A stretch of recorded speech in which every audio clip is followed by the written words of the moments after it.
I Hate Politics is a podcast about a human activity we love to hate. And this is the I Hate Politics candidate interview with Praneel Suvarna, for student member of the Montgomery County Board of Education. I'm Sunil Dasgupta, host of I Hate Politics, a podcast about our neighborhoods, workplaces, schools and streets, and our local governments as they function in diverse, democratic, and sometimes divided societies. As part of the show, we have conversations with local, state, and sometimes federal candidates. Rather than ask how they stand on a multitude of issues, these conversations go in depth on a few issues. For this episode, my guest is not the usual political candidate for whom you can vote for, but Praneel Suvarna, a Clarksburg High School junior, one of the two finalists running to be the student member of the Montgomery County Board of Education for the next school year, 2024-25. The SMOB, as the position is known, is one of the 8 members of the county school board and selected by secondary students in the county. That is, all MCPS students in 6th grade and up get to vote. Not all school boards around the country or even in Maryland have student members, and even when they have them, they may not have full voting authority.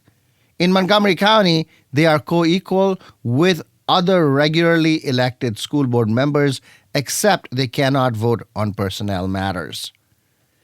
The SMOB election is scheduled for April 17th and will pick the 47th student member.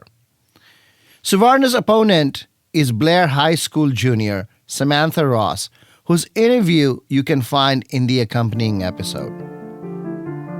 Music for this episode are 2 short original piano compositions from Kensington resident Adam Bobrow. If you want to share your music on the show or know someone else who might want to, please email us at producer@ihppod.org.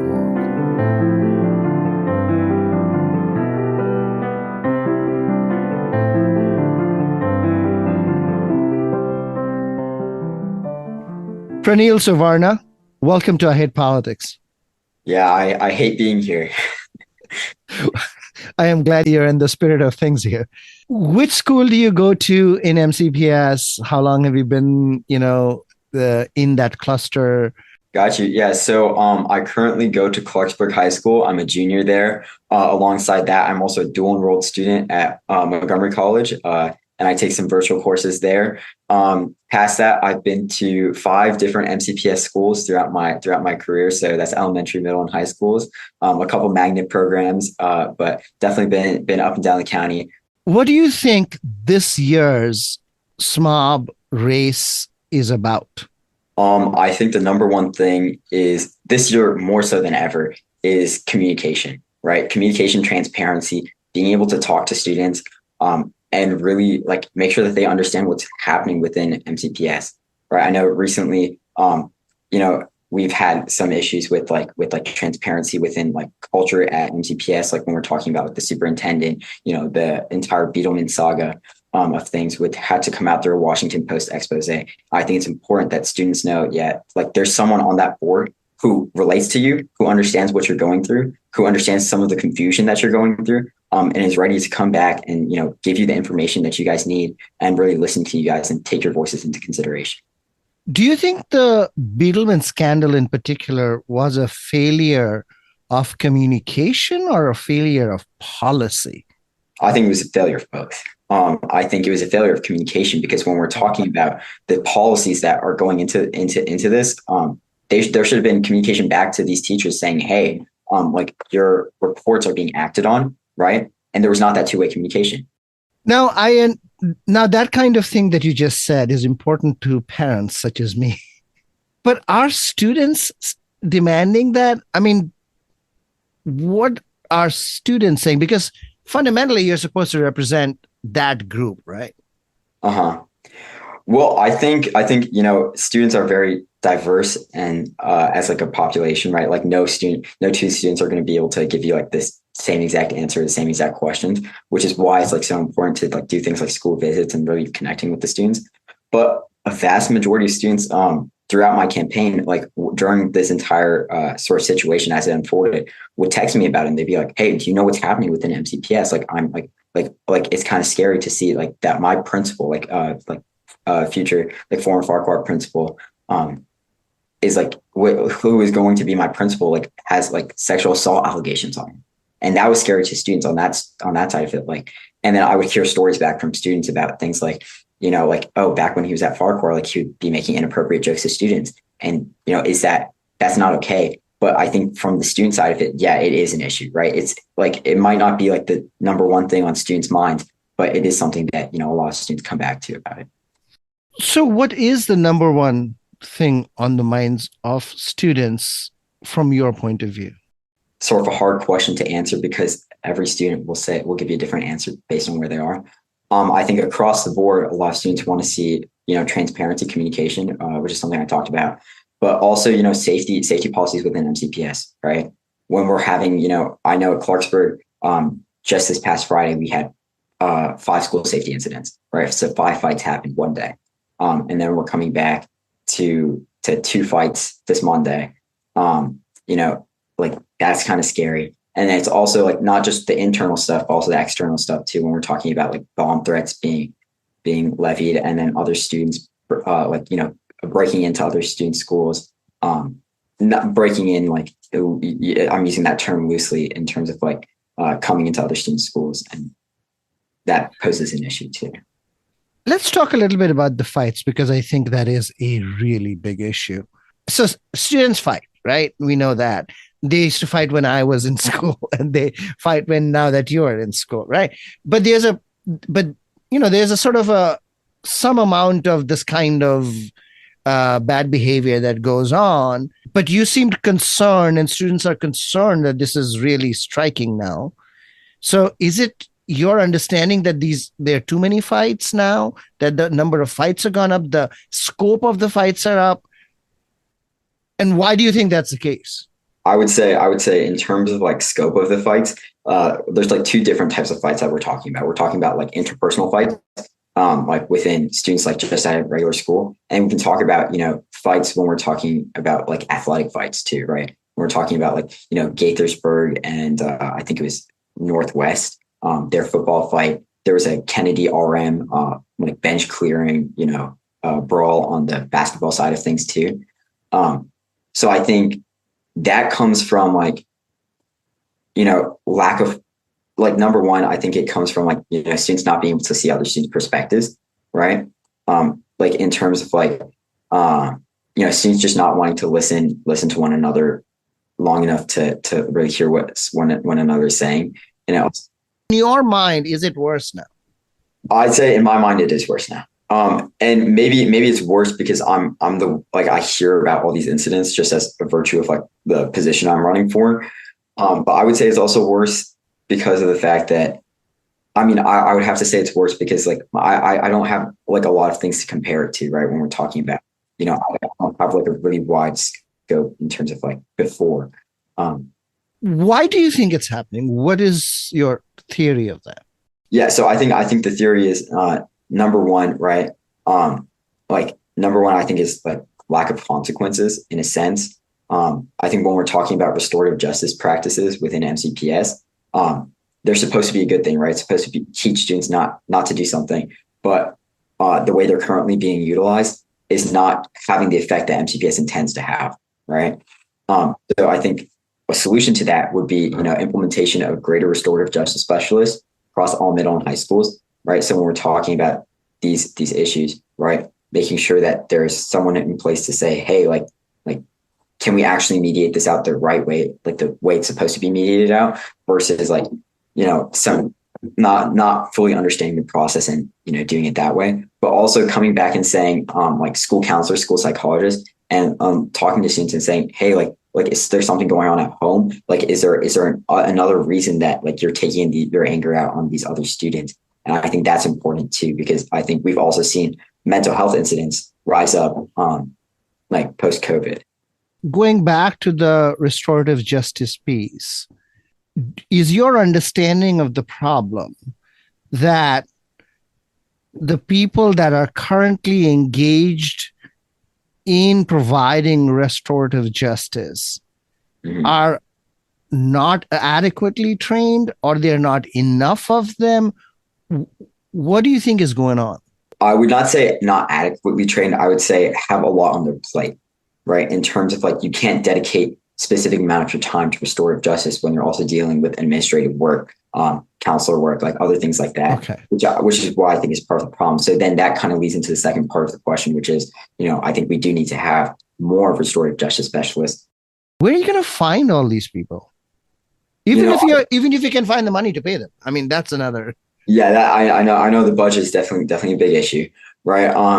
I think talking about finding these restorative justice specialists comes back to like incentivization, right? Making sure that we're incentivizing restorative justice specialists to come to our county. I'm not saying it's not a complex issue. It's like one that can be easily solved. But I'm saying these are the steps that I would try and take. And I understand that, might not be always possible to sort of get some of these restorative justice specialists. But then it comes back to, looking back at the incidents that have been able to be solved, like through restorative justice, talking to, some of the people who were mediating through this and saying, hey, like, what were some of the things that like worked through this process, coming back and saying, how can we implement this at more schools across the county?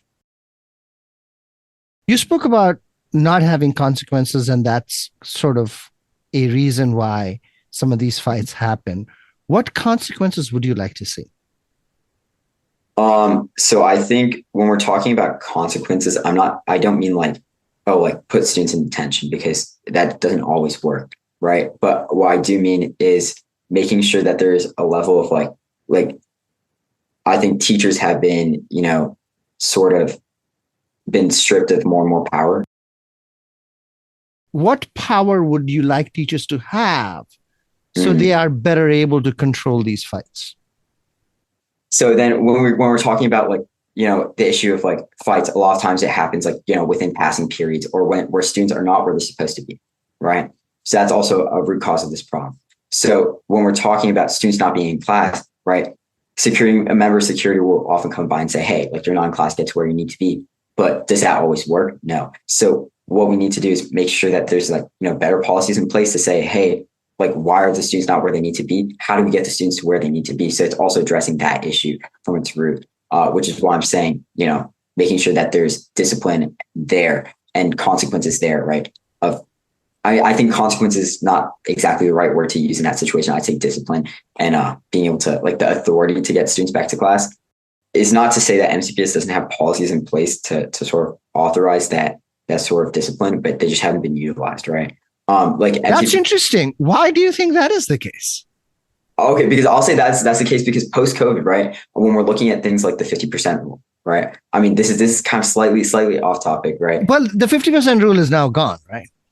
No. 50% rule is not gone. So the way the 50% rule was altered, right? Before there needed to be two-way communication in order for the 50% rule to be issued, right?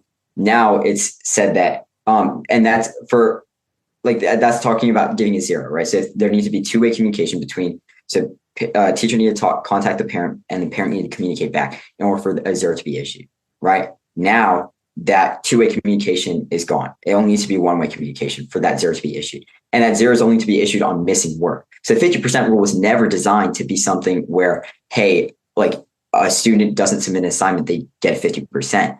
But that's what it turned into because the policy wasn't clear enough. Not the policy wasn't clear enough, but the policy was not being utilized in the way that should have been. And that's when we're talking about, policy being misused in MCPS. So then when we're talking about, the absenteeism policy, right? There is an absenteeism policy within MCPS, but it was eased up on post-COVID because we saw we were having issues like getting students back to school. Like, it was a difficult transitioning period. And now MCPS is going back and looking at that policy and they're saying, hey, actually, why are students, like, we have like a third of our students being considered chronically absent within MCPS. Maybe this is a bigger issue than we thought it was, or not a bigger issue than we thought it was. Maybe this is like actually something that we need to go back and look at our policy and readdress. And now I know now this is something that they haven't done in the past like 2 years, or in my experience in the past 2 years. But now they're issuing letters back home to students of students who are considered chronically absent within schools. And that's like one way that they're starting to address that problem. You know what I'm interested in finding out is, from the student's perspective, right? The students that are absent, now you're saying a third of them, right, are chronically considered absent. chronically absent. Yeah. So a third, that's a big number, right? Mm-hmm. I mean, when you talk to students, some of whom may be chronically absent themselves, cracking down on that, are they hoping that there will be a crackdown on their own behavior? Well, so I'm saying from the point of view of students, right? Oftentimes, students understand that like lingering within hallways, right? That behavior, while some students are going to engage in that, right? It's also like behavior that also hurts them too, right? When we're talking about, fights that are happening within your school time, it puts yourself at risk as a student.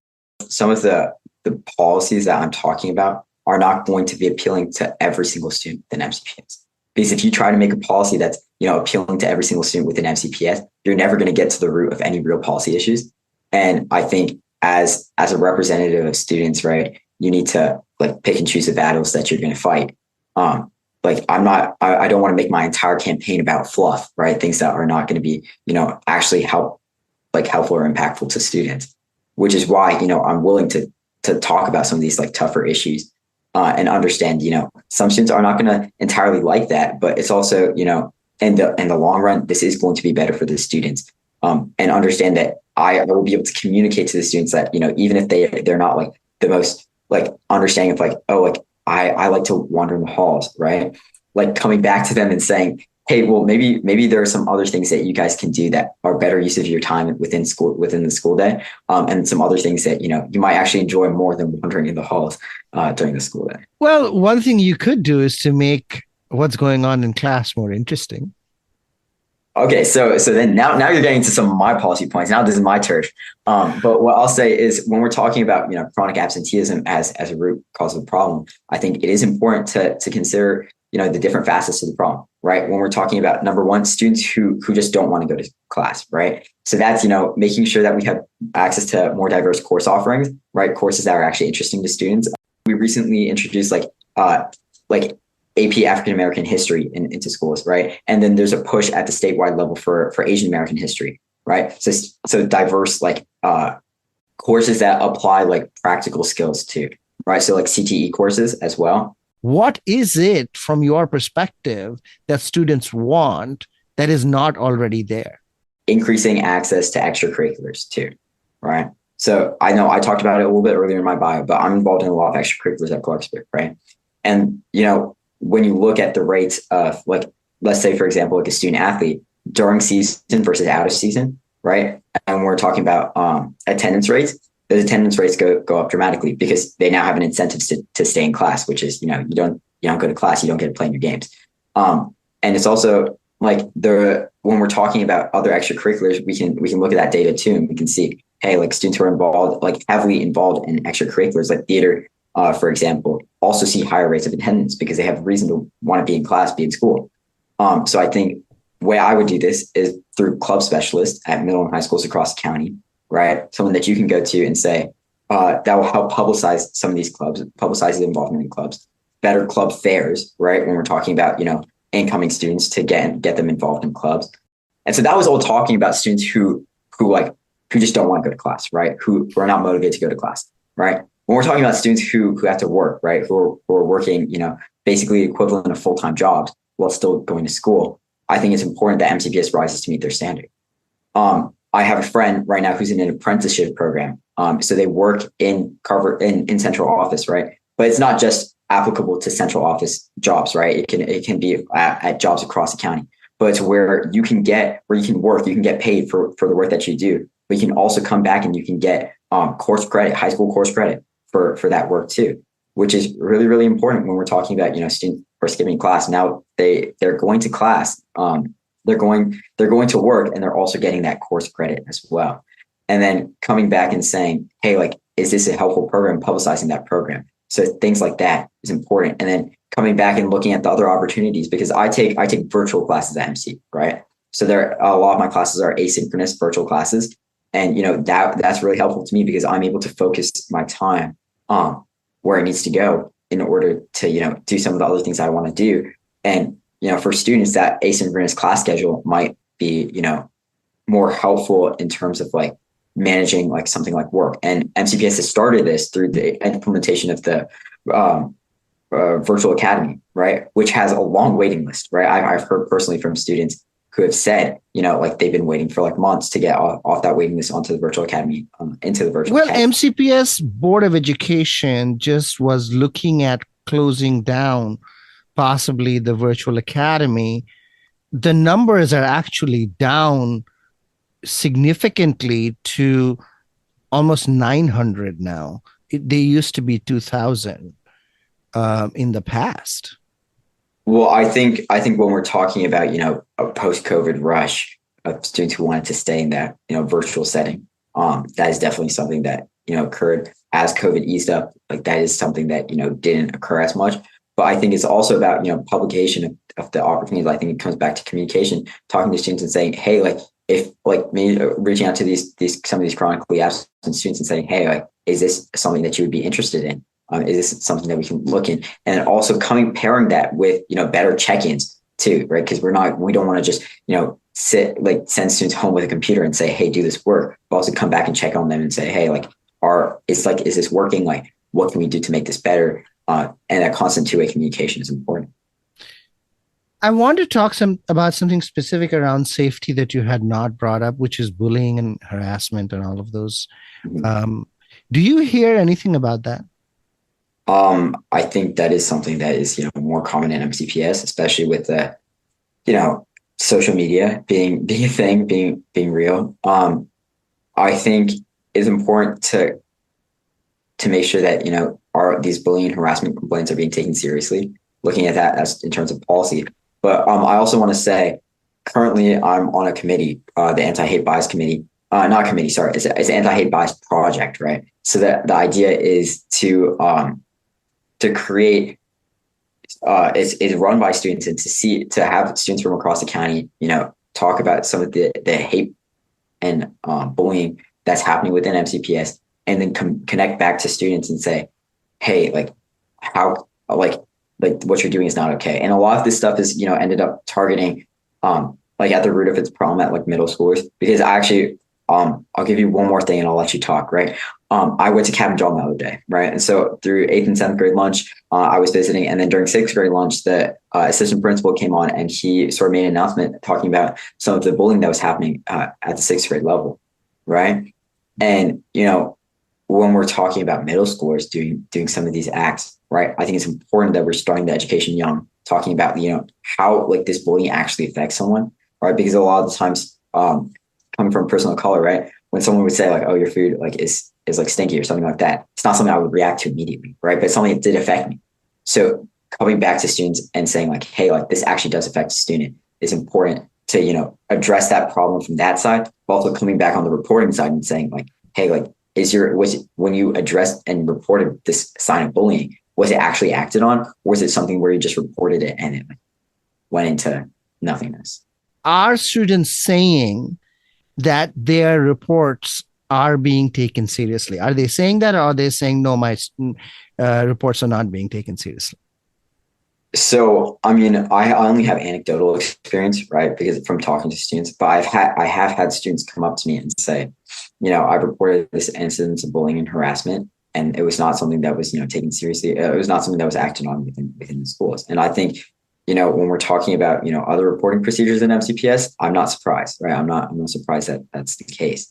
But when we're talking about students, it's important that we're actually taking their concerns seriously, coming back and saying, like, hey, like your reports are warranted to be considered seriously. The last several SMOBs have been so effective in terms of, putting forth an agenda and working with other members of the board to get some of their agenda completed. what is your thought about how that process works? So I think it's important, right, when we're talking about, being able to relate to students and student issues, but also coming back to being able to come back to adults and saying, and articulate that clearly and talk about these issues in a way that the adults in the room value the student experience and student perspective. But also coming back and saying, knowing how to work with adults, knowing how to speak to them, knowing how to speak with respect is important, right? Making sure that you're not, treating them as one of your buddies in class is important. But also coming back and, treating them with a level of respect and understanding that you're in a professional space, and understanding there's going to be give and take on some items and to pick your battles, and, look to win the war, not the battle. Exactly. Praneel Suvarna, thank you for taking the time. Good luck in the campaign. Thank you so much for having me today.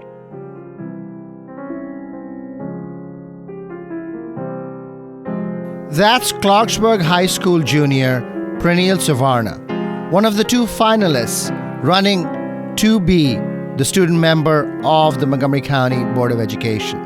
You can find him on Instagram at Praneel, 4 SMOB. You can find his opponent Samantha Ross's interview in the accompanying episode.